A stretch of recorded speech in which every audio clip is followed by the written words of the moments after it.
So, Sparking Zero is finally here after the long, annoying wait. But that's also partly because I'm impatient, so yeah. But anyway, it's finally here, and I have my opinion on it.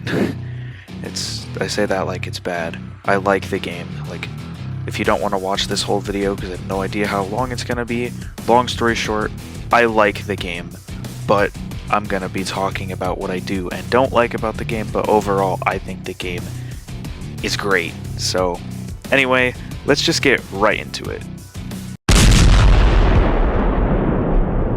So I know how I was just talking about how I like the game, but I think we should start it off with one thing that I don't like, and it was annoying enough to put it in its own section of the video. But instead of me explaining how I don't like it, I'm just gonna make a meme about it. So here you go. And I've got to say, in all honesty,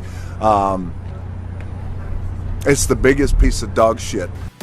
Alright, so yeah, that basically perfectly sums up my opinion on the Great Ape Vegeta fight in the story mode, as well as a lot of other people that played this game. So many people were talking about how much they hated this fight because of how annoying it is, and I did play it for myself. It's annoying. He just spams supers and spams grabs all the time, and it gets really annoying. This fight is just... it's really a pain, I'm not gonna lie. Like, I can't really find something good to say about it. It's just so annoying. It's more annoying than the Great Apes were in Xenoverse, and I thought they were a little annoying in Xenoverse, but also you could just kind of cheese them by flying to the top of the map, which they don't allow that in this, which is nice because, you know, it means you actually have to try, but they made it really annoying, especially for it being a fight that's so early on in the story. But, yeah.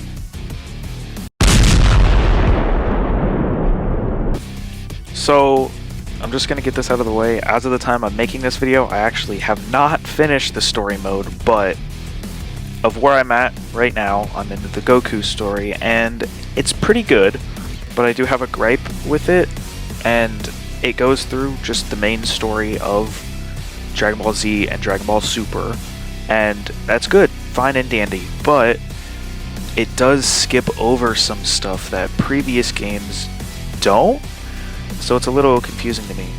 Like, comparing it to Xenoverse again. When you're fighting the Ginyu Force during the Frieza Saga, Captain Ginyu steals Goku's body and whatnot. You do actually get to fight as Captain Ginyu Goku in Xenoverse, but in this game it just completely skips over it. It shows it in a cutscene and that's it, and then it shows, you know, the frog or whatever, but it still goes through the story fairly well. It just does skip over some portions that previous games haven't. And also in the Goku story, you fight one fight for both Battle of Gods, you fight Beerus, and then you fight Golden Frieza for Resurrection F, and that's it. One fight for both movies, which, I mean, makes sense. There's not too many other fights that they could do for those movies, but it almost feels pointless to include them in the story if there's only going to be one thing for it, but it's not a major issue. My main issue with the story was just it skipping over some things or covering some things too briefly for my liking, especially because, like I said multiple times now, previous games have covered these things more in depth than this game has. But overall, the story mode is still great and it's a fun experience, especially if you're a more casual player like I am. And it's just fun to get to relive the story of the show, but in game form. So yeah, overall, the story is pretty good, just with some minor gripes, but those gripes don't really take away from the story that much.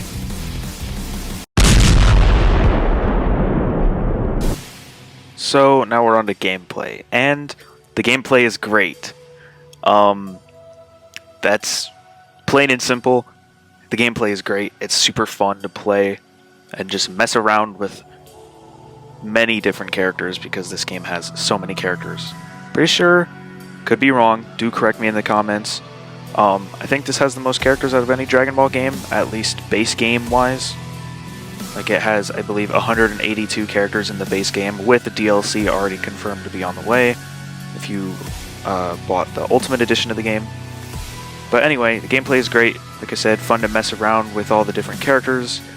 I'm not that great at the game personally because I haven't played the Budokai series that much, but for both Budokai fans and just other Dragon Ball fans in general, the game is great and it's fun to just mess around and play the story like I previously mentioned, and also just fun to play around with your friends even if you're not that great at the game like me. It's just fun to mess around and have a good time here and there. So I actually didn't really know what to call this section, but it's going to be a shorter one. I just wanted to talk about how the details in the game, like, they're great. I'm just going to say that.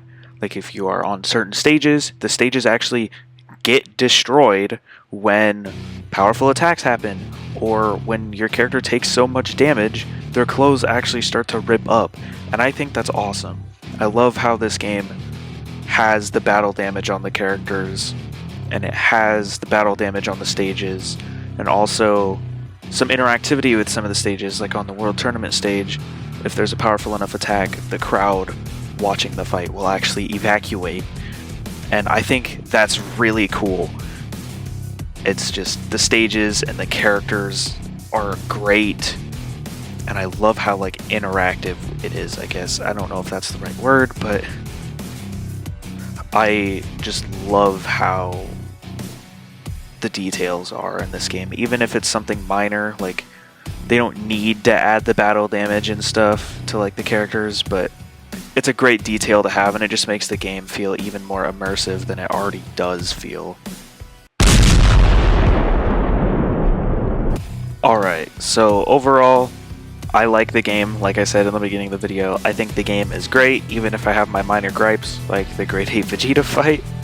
But overall, the game is great, the details are great, the soundtrack is amazing, the roster has a great selection of characters to pick from, even from like Z, GT, Super, even some of like the movie characters, obviously, like Broly, Turles, you know, all that stuff. And there's already DLC confirmed to be on the way for Ultimate Edition owners, or you know, you can just purchase it separately when it comes out from the Superhero.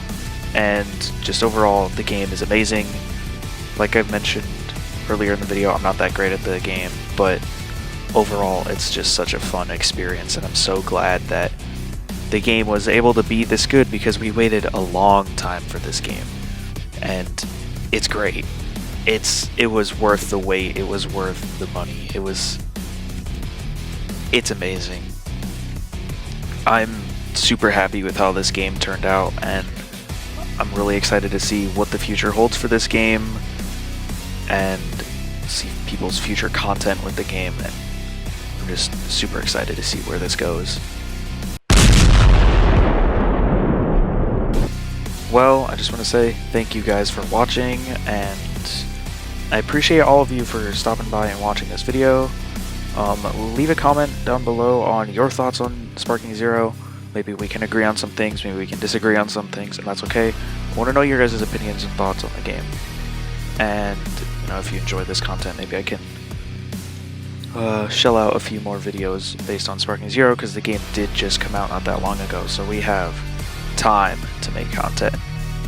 So, yeah, if you enjoyed the video, please consider dropping a like and subscribing, sharing the video with friends, whatever. And, you know, like I said, drop a comment. Give me your thoughts and opinions on the game, and I'll try to read all your guys' comments. And yeah, thank you for watching. Peace.